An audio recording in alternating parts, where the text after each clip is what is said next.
Olá, começamos aqui, como eu havia prometido, a gente vai fazer uma revisão sobre a evolução do pensamento administrativo. Pensamento administrador. Eu já vi também como pensamento administrativo ou teoria administrativa, evolução das teorias administrativas e ainda evolução da administração. Então, todos esses nomes que vocês virem no edital de vocês, tá falando de teoria. Teoria que começa quando? Começa com um cara chamado Taylor, Frederick Winslow Taylor. Ele começa pensando, nossa, todo o trabalho era manual, era artesão. E surge, no século XIX, a máquina a vapor. Então, Taylor, no século XIX, pensa, nossa, a produção está muito acelerada para o que eles sabiam, e muito desorganizada, desordenada. Então, produção acelerada e desordenada por conta do advento da máquina a vapor. E o que é que ele pensa? Eu tenho que estudar uma forma de diminuir o prejuízo que a gente está tendo e aumentar a produtividade. E aí é onde ele começa a estudar os movimentos dos funcionários das fábricas. Esse estudo ficou conhecido como o estudo dos tempos e movimentos, porque ele pensou, né? Poxa, se eu tenho que aumentar a produtividade, diminuir o desperdício, eu tenho que achar um jeito, um método. E o método que ele encontra é fazer esse estudo. Porque até então, como eles não tinham organização do trabalho, não organizavam o trabalho racionalmente, o que é que acontecia? O funcionário precisava de uma peça aqui, tinha que pegar lá no depósito. O funcionário precisava de uma ferramenta aqui, tinha que buscar com um colega. E ele foi observando isso, Taylor, isso na América, no final do século XIX, do início do século XIX, 18 para o 19. E ele, analisando isso, eu vou diminuir esses movimentos desnecessários dentro do chão de fábrica, e vou organizar esse trabalho. Então, essas primeiras ideias do Taylor, elas ficaram conhecidas como organização racional do trabalho. Por isso, porque ele começou a pensar no trabalho racionalmente, e aí aumentou a produtividade e evitou, inclusive, a fadiga humana, porque tudo estava ali próximo. Ele reorganizou o layout do chão de fábrica. Então, o foco do Taylor foi um foco em tarefas. Então, um resumo, já que aqui... Oi, Alberto, olá! Um resumo, já que aqui é um apanhado, né, de todas as teorias. O que é que você tem que lembrar quando fala da administração científica? É a administração científica porque eliminou o empirismo, que até então existia. O trabalho era todo de testes, erro e acerto. Eu errei, não faço mais assim. Eu acertei, eu vou continuar fazendo dessa forma porque eu acertei. E era assim que eles levavam o trabalho. A partir do momento que a máquina a vapor surge e muda-se a forma de trabalhar, é que ele começa a trazer ciência para a administração, fazendo esse estudo dos tempos e movimentos, eliminar os movimentos desnecessários, com foco em produtividade. Então, é administração científica porque elimina o empirismo. Foi a primeira pessoa que pensou em tratar a administração de forma científica, o Taylor. É na América, do final do século XVIII para o XIX. Ele focava em tarefa, tá? Porque ele estava preocupado ali com o chão de fábrica. Então, se ele focava em tarefa, o foco em tarefa, no caso da base da pirâmide organizacional para o topo, a gente chama de bottom-up. É a forma de visualizar a empresa, de baixo para cima, bottom-up. Esse era o foco em tarefas do Taylor. O homem, a ideia de homem da época era a ideia de homem econômicos, que ficou conhecido como homo econômicos, por quê? Porque eles viam o homem, o trabalhador, como peça de uma grande máquina que era a empresa. Então, esse estudo do Taylor, ele se baseou numa máquina, estudou essa máquina e viu que se todas as partes funcionassem bem, o todo funcionava bem. Por isso se diz que é uma ideia mecanicista, de que a empresa é uma grande máquina e as pessoas que trabalham nela são peças dessa grande máquina. Então, ninguém estava nem aí se a pessoa estava motivada para trabalhar, se estava feliz, nada. Era um trabalho bitolado. O que é isso? Repetitivo, processos. Você era contratado para fazer aquilo. Ele acreditava também que só existia uma única coisa de se fazer uma única forma de se fazer as coisas. Então, essa era a teoria da administração científica, né? Então, basicamente, era foco em tarefa, bottom-up, né? Mecanicista, a ideia de homem econômicos, que era um homem que era motivado apenas por questões financeiras. E aí ele desenvolveu, como é que eu vou motivar esse homem? Eu quero prosperidade, tanto para o patrão como para o empregado. Como é que eu vou fazer isso? O patrão já vai ficar feliz porque eu vou aumentar a produtividade. Eu já organizei o trabalho, vou aumentar a produtividade com isso. E como que o funcionário vai ficar feliz? Porque ele vai ter que trabalhar mais, né? E aí ele desenvolveu o pagamento por peça. Foi assim que começou o pagamento por peça de produção. Quem mais trabalhava ganhava mais. E isso motivava as pessoas a trabalharem mais. Claro, existem críticas à teoria do Taylor, a administração científica, que até existe um filme chamado Tempos Modernos, do Charles Chaplin, que critica a forma mecanicista de se trabalhar lá do final do 18 e 19, século 18 para 19. Que o filme basicamente traz o seguinte: o Charles Chaplin tá lá apertando parafusos numa fábrica, apertando parafusos. E essa era o trabalho dele, não era só isso mesmo, apertando parafuso, apertando parafuso. Aí é onde chega um momento que ele vai para casa.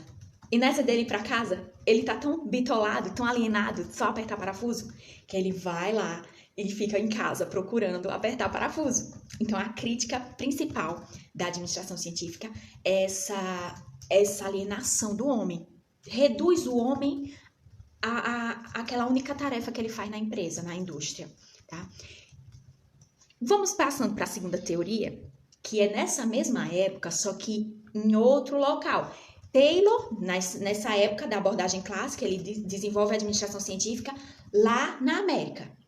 Já nessa mesma época, com as mesmas problemáticas do advento da máquina a vapor, da produção desordenada, acelerada e desordenada que eles não estavam acostumados, o Fayol, na Europa, ele também começa a querer desenvolver uma forma de melhorar a produção dele nas empresas, na empresa que ele trabalhava.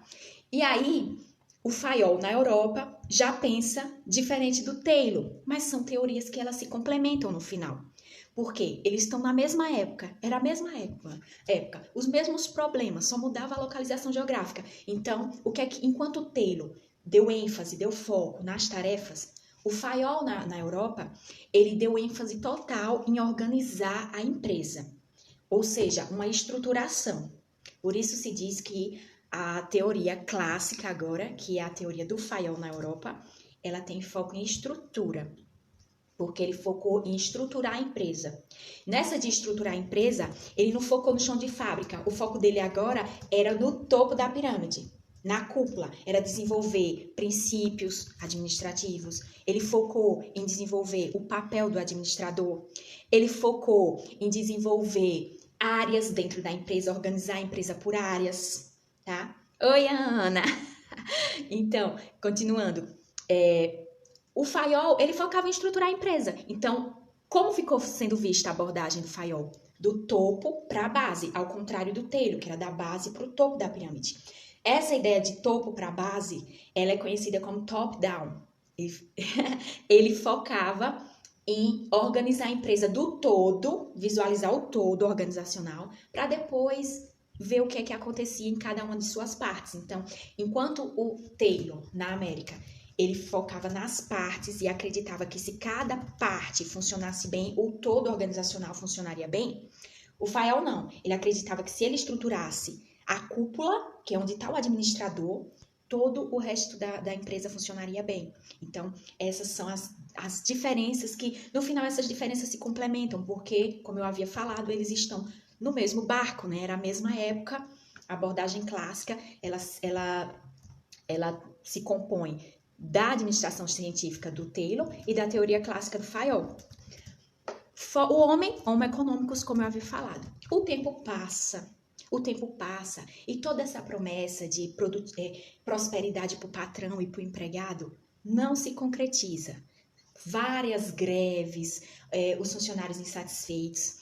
Isso começa a ficar muito aflorado em 1930, né? Então, vê que foi um século inteiro na teoria, nessa abordagem mecanicista, tratando o funcionário como peça de máquina, para só em 1930 eles perceberem que aquilo já estava saturado. E o que acontecia? Greve, insatisfação dos funcionários, teve o crash da Bolsa de Nova York, que muita gente se suicidou, né, por causa da crise econômica no mundo. E os gestores ficaram loucos, né? Tipo, meu Deus, o que é que a gente vai fazer para botar a ordem nessa casa?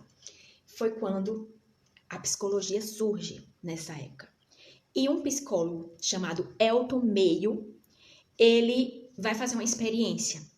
Ele vai testar se a iluminação tem influência na produtividade, tá? E ele começa a testar. Ele leva uma equipe para uma empresa em Haldor. Por isso que essa experiência, ela fica conhecida como experiências de Haldor, numa fábrica de eletrônicos.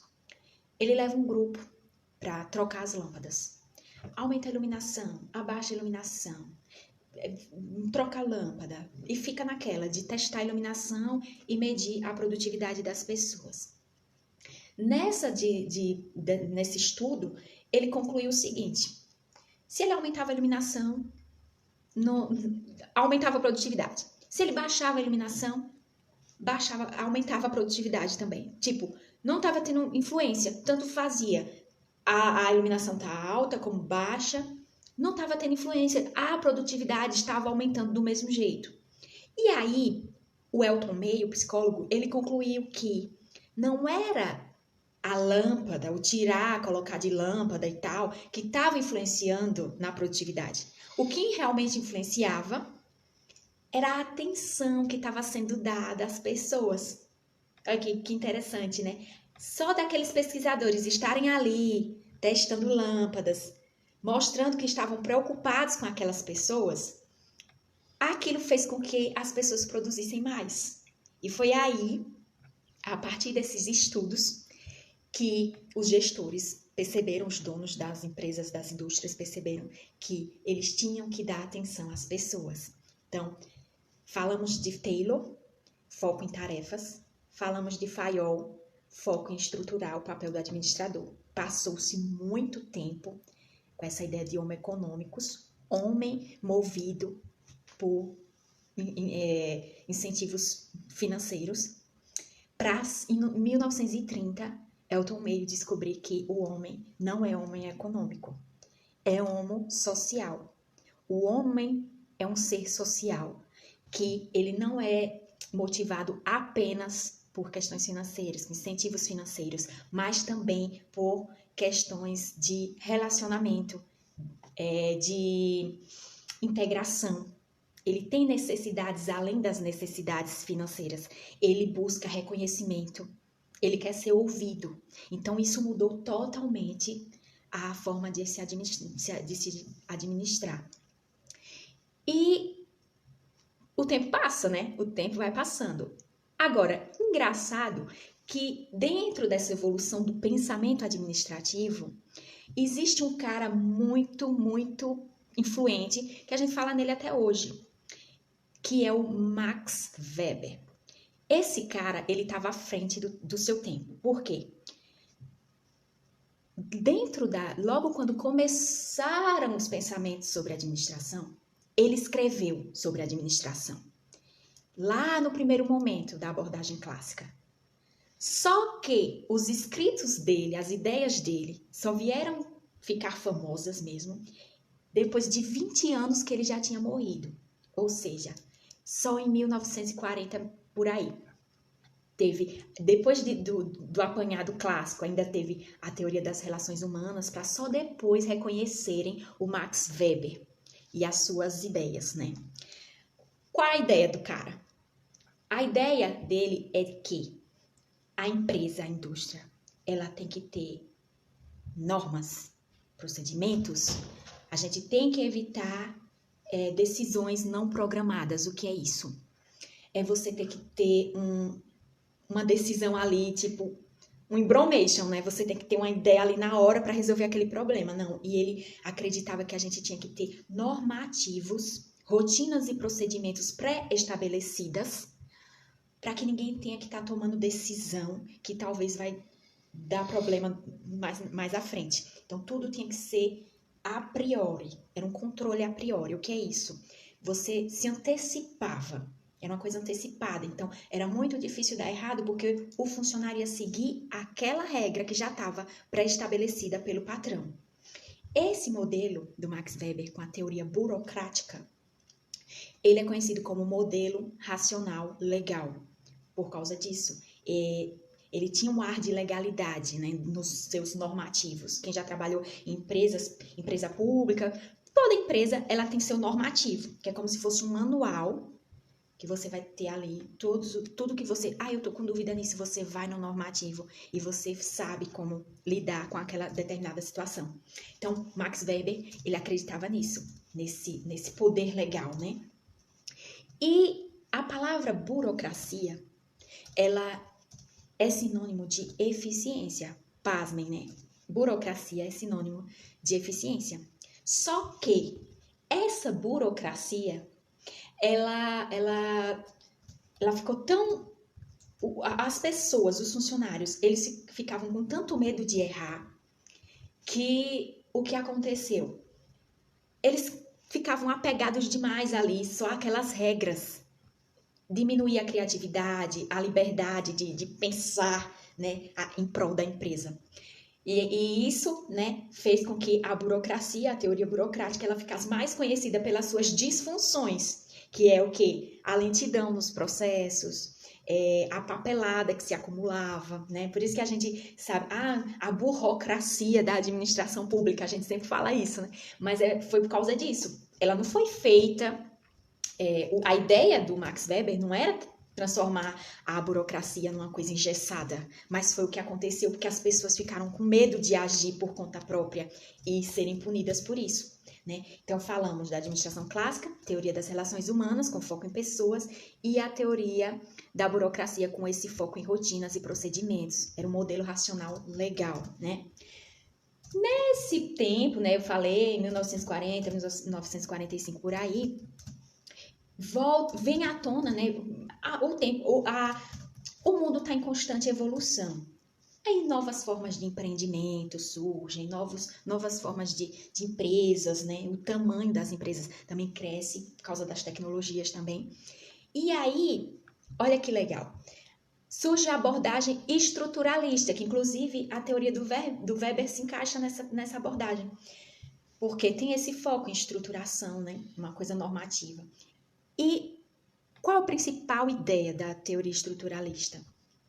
A teoria estruturalista, ela pensou no seguinte, nossa, o que foi que já foi inventado até agora? Vamos pensar assim. Foi inventado as teorias clássicas, né, da abordagem clássica, e o foco em pessoas e nos procedimentos do Weber. Então, eu vou pegar isso tudo e vou criar uma teoria nova. Vou pegar tudo que deu certo de cada um dos que já inventaram coisas até agora e vou fazer uma abordagem múltipla. Vou focar em pessoas, vou focar nos procedimentos, na estruturação, mas agora eu vou inserir uma coisa que ninguém ainda pensou, que é pensar em como o ambiente externo influencia nas decisões do ambiente interno. Aí foi quando surgiu essa teoria múltipla, uma teoria estruturalista, que vai pensar em tudo, não vai ficar focando só em um ponto, né? Como abordagem clássica, com tarefas e estruturação, teoria das relações humanas, foco em pessoas, e o Max Weber com a teoria burocrática, com foco em procedimentos, rotinas, né? Modelo racional legal.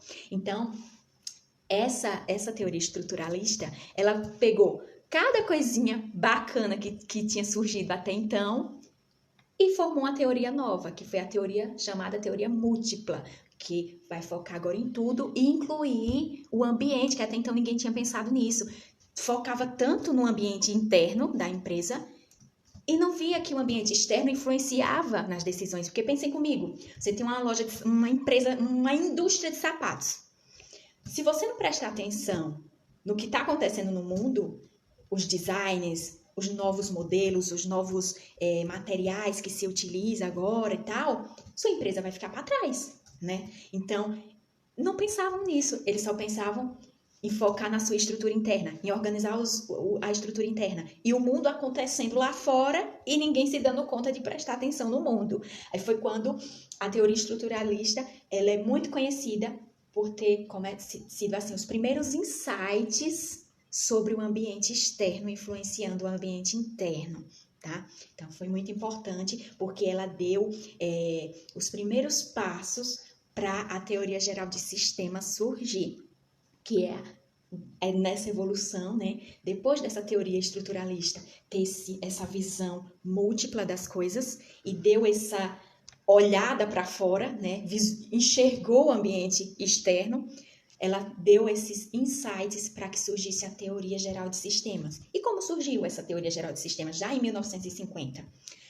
Um cara, biólogo, biólogo, von Bertalanffy, alemão, ele começou a pensar ele via, né, as empresas e, nossa, isso tá errado.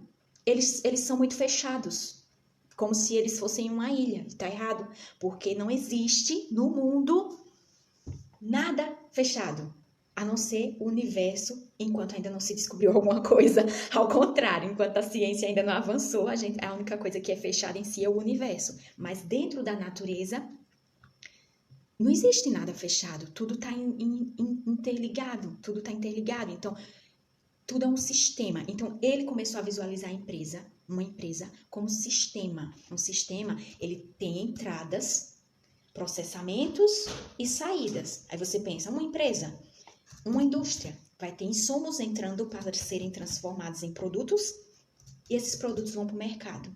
O mercado vai usar esse produto, certo? Ele usa esse produto, gosta, tal, ou não gosta, e passa uma informação para a indústria. Indústria, esse produto bombou. Pode começar a fazer mais, porque deu certo. Ou ele pode passar a informação. Mercado, não diretamente, indiretamente, o mercado passa a mensagem. Indústria, seu produto não deu certo no mercado. E aí, esse mercado faz o que com essa informação?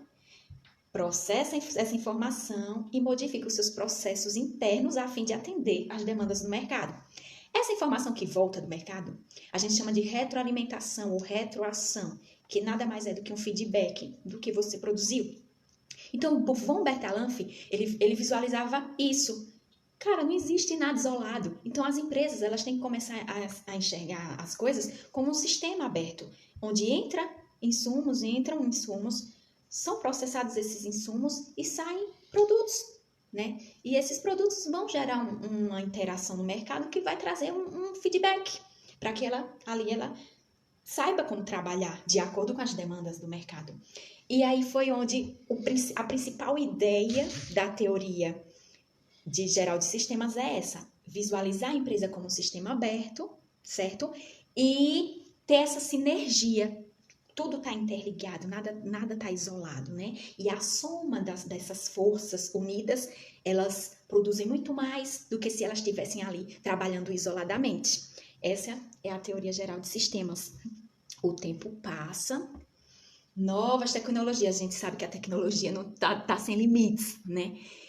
E alguns teóricos começam a perceber que existem coisas nos modelos clássicos, no Taylor e no Fayol, que elas têm que vir, né? Compor esse novo mundo. E eles pegam essas ideias, esses postulados clássicos, e dão uma repaginada, tá?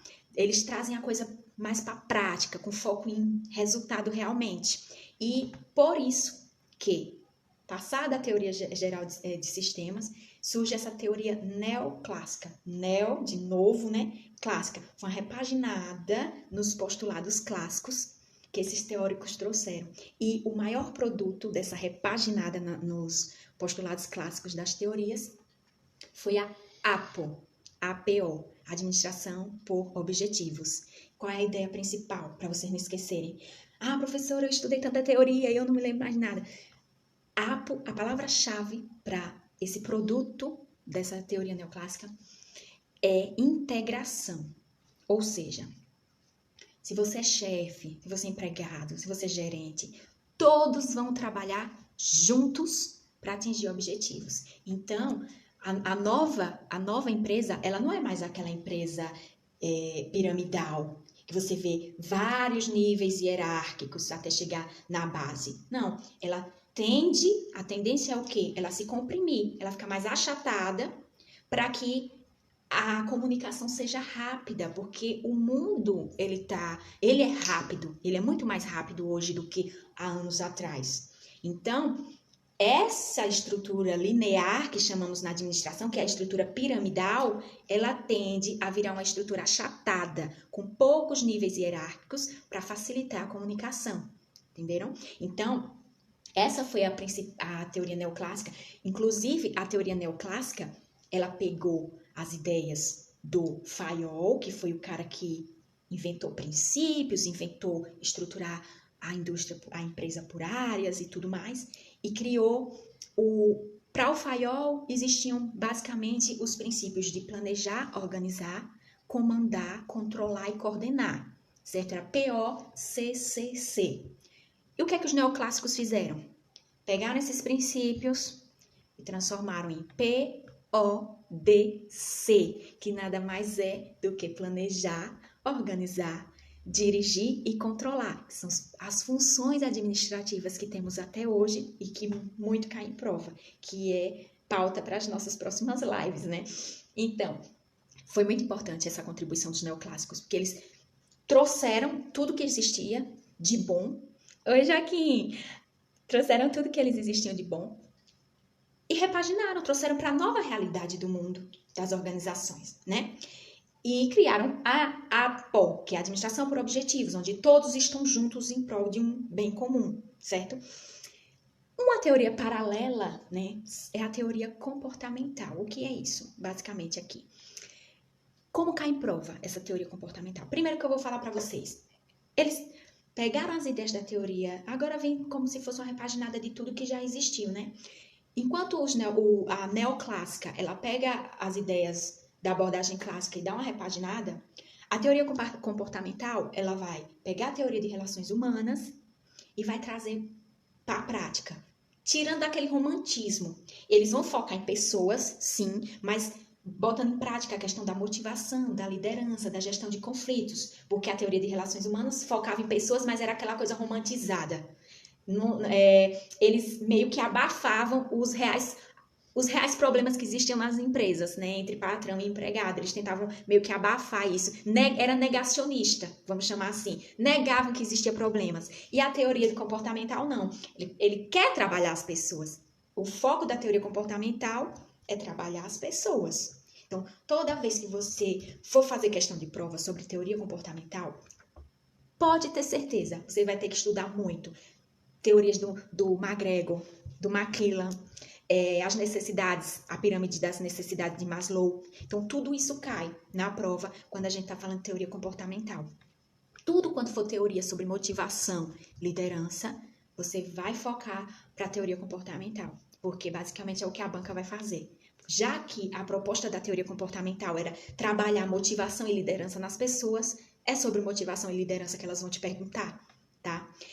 E uma outra que surgiu, que não é bem uma teoria, mas que estudiosos da área, palestrantes sobre equipes, né, liderança, eles trouxeram o DO, que a gente chama, que é o desenvolvimento organizacional, teoria do desenvolvimento organizacional. Esse DO é o seguinte, ele pega todo esse estudo sobre comportamento humano e ele transforma em treinamentos. Enquanto a teoria comportamental vai focar na pessoa individualmente, o DO ele vai focar nos grupos e na cultura organizacional. É como se você contratasse uma equipe de coaching e mentoring para trabalhar na mudança organizacional da sua empresa. Esse é o DO. O papel do DO é esse. É um grupo especializado que a gente chama de agentes de mudança, tá? Você quer dar um up na sua empresa, você quer dar um up, minha empresa tá muito, sabe, não adianta, eu mando um grupo para o treinamento e fica a mesma merda. E aí o dono da empresa fica puto, porque eu já mandei essa equipe para o treinamento, eles fica legal durante uns dias, umas semanas, quando volta começa a ficar tudo a mesma coisa. E aí ele contrata esses agentes de mudança, que é a proposta da teoria do desenvolvimento organizacional, para desenvolver desde a raiz. Como é que a gente muda uma empresa desde a raiz? A gente mexe na cultura organizacional. Então é sobre isso que as bancas vão te perguntar. Qual é a principal ideia do desenvolvimento organizacional, da teoria de desenvolvimento organizacional? Mexer na cultura, porque quando a gente mexe na cultura organizacional, a gente muda mentes. E quando a gente muda mentes, a gente muda comportamentos. E a gente molda o comportamento que a gente quer que tenha, que os grupos tenham na empresa, tá? Então, é muito, muito atual essa ideia. É tanto que a gente vê, né, muitos coaches, muitos mentores, porque são agentes que vão transformar grupos. E os grupos são os elementos que sustentam a empresa, né?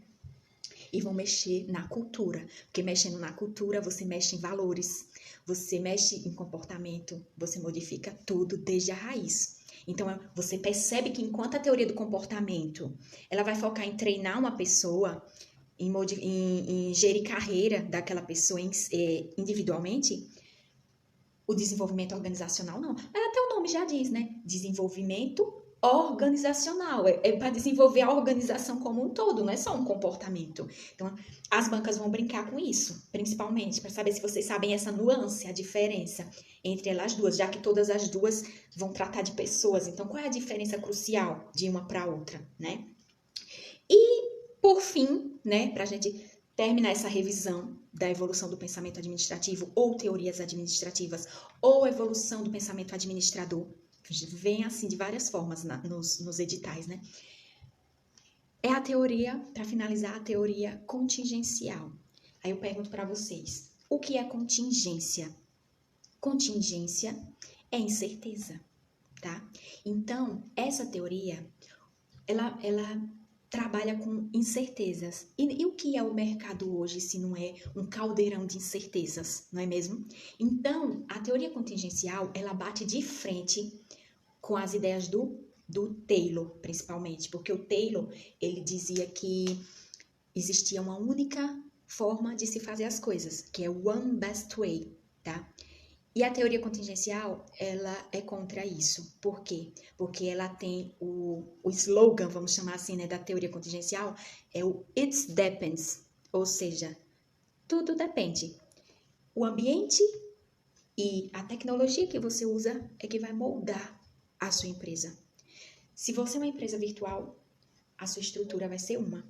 Não existe uma única forma de se fazer administração, não, como o Taylor acreditava. Hoje, a teoria contingencial nos mostra, e o mundo nos mostra, a coisa evoluiu, né? Que existem N formas de se fazer administração, N formas de se ter organizações. Existem organizações achatadas, existem organizações virtuais, como a gente está fazendo aqui agora, existem organizações que terceirizam setores, então a sua estrutura, o seu desenho, a sua arquitetura organizacional já vai ser diferente. Existem N formas. E quem vai dizer a forma que você vai ser melhor para a sua empresa?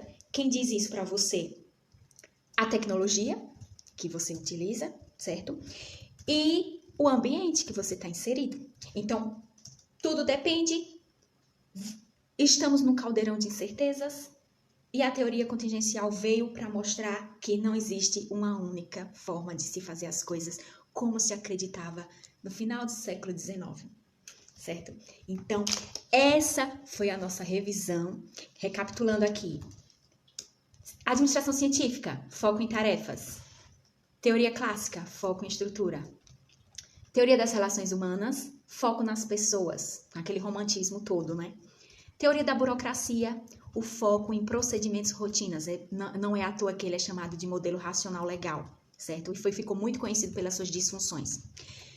Teoria estruturalista pegou tudo que existia de legal e agora deu uns insightzinhos para visualizar que também existe um ambiente externo. Com essa ideia, a gente viu que surgiu a teoria geral de sistemas, certo? Os neoclássicos repaginaram as teorias clássicas e criaram a APO, que é a Administração por Objetivos, tá? Onde existe uma integração, todos vão trabalhar juntos em prol do bem comum da empresa, que são os objetivos, né, organizacionais. Depois, as teorias sobre comportamento, né? O comportamento com foco no individual e o desenvolvimento organizacional, que é o foco em uma mudança mais profunda. Então, vai trabalhar, inclusive, mudando a cultura da organização. E, por fim, a teoria da contingência ou contingencial, que trouxe a ideia de que tudo depende, tá? Porque estamos num caldeirão de incertezas. E essa é a nossa revisão do tópico 1 de qualquer edital que cai administração geral. Então, espero vocês na próxima live, tá? Que eu pretendo falar sobre planejamento. Então, até a próxima!